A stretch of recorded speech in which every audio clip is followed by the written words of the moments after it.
dia, pessoal! Tudo bem com vocês? Eu me chamo Tia Rita E a Márcia. e viemos trazer aqui para vocês um assunto que eu sei que vocês vão adorar. Quem aí gosta dos animais?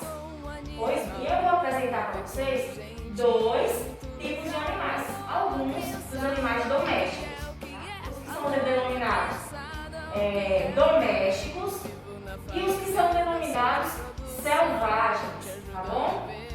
Tia, mas o que são animais domésticos e o que são animais selvagens?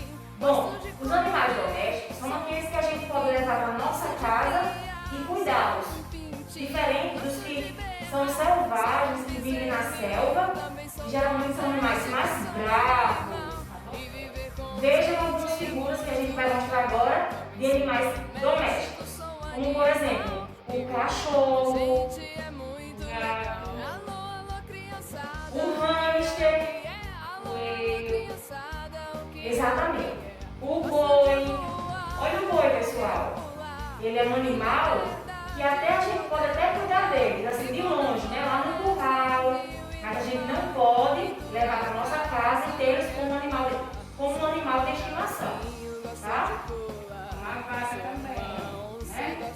Um cavalo. Muito bem. São assim como o boi, né? Eles vivem geralmente juntos. Nós iremos apresentar aqueles que vivem na selva, que a gente não consegue domá-los, como por exemplo, o leão. O leão é um animal muito bravo e que geralmente a gente não consegue chegar perto dele. Então, por isso que ele só pode viver na selva e nunca dentro de casa. Como também a tigre. Olha como a tigre é linda.